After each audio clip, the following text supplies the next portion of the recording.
Salam guys, c'est l'heure du débrief. Aujourd'hui, je suis anormalement content. Vous savez pourquoi? Parce que j'aime le football. Et quand je dis que j'aime le football, je fais allusion au beau jeu qu'a développé cet après-midi le Barça et le club andalou de Betis Séville. Franchement, ils nous ont sorti une prestation de haute facture du début jusqu'à la fin. Les deux équipes ont mis une intensité folle pendant les 90 minutes. Il y avait de la grinta, des combinaisons. On sentait que les deux équipes avaient l'envie de monopoliser le ballon et de jouer très haut sur le terrain. Avec l'entrée de Messi en seconde période qui a encore fait du Messi, je suis content, je m'enflamme et que je ne respecte pas le protocole.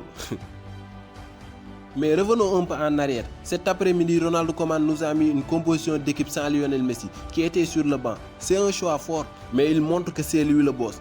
Il nous a mis un dispositif tactique avec Dembélé à droite, Ansu Fati à gauche, Pedri dans l'axe en 10 et Griezmann en pointe.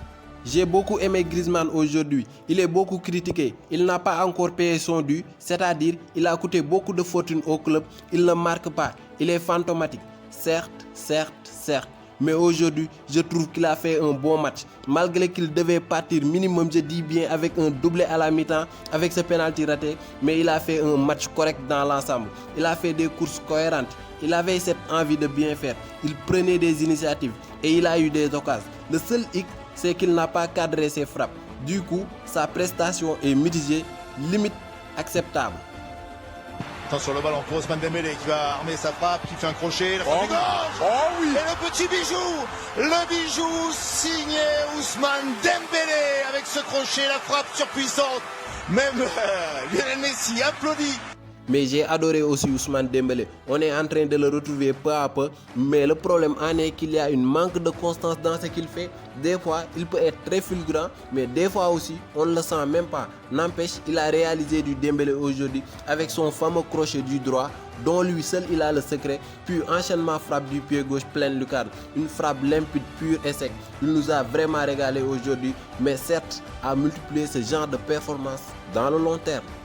Le Barça, autant offensivement ils font de belles choses, autant défensivement il reste des tocards. Tu sens que si l'équipe d'en face fait un peu d'effort, le danger est constamment là. Je ne comprends pas cette défense. Même si l'adversaire est réduit à 10, ils prennent des buts. Mais c'est pas sérieux.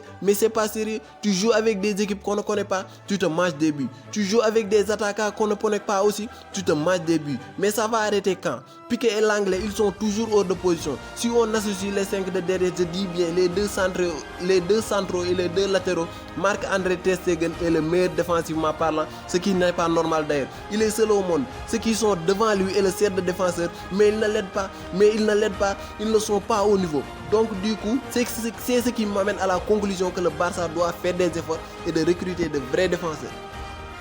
Mais il faut saluer également cette belle prestation de Betis Séville. Malgré la défaite, à travers un Sergio Canales, ils ont sorti une top performance aujourd'hui.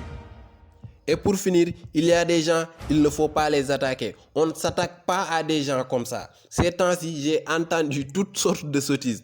Messi empêche le Barça de marquer, il fait ceci, il fait cela. Vous qui dites ça, vous avez la mémoire courte, vous savez que Messi, il jubile devant l'adversité. Quand il est rentré, il s'est dit qu'aujourd'hui, je vais fermer la gueule de tous ces détracteurs. Je dis bien, il s'est amusé avec les défenseurs de Betis Séville pour ne pas dire de mots sales.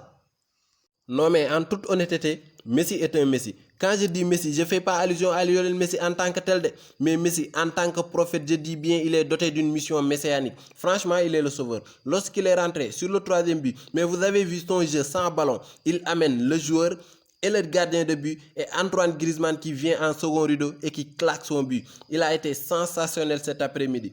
Bon bref les amis, c'était tout pour aujourd'hui. On continue à liker et on continue à partager. Surtout, on s'abonne.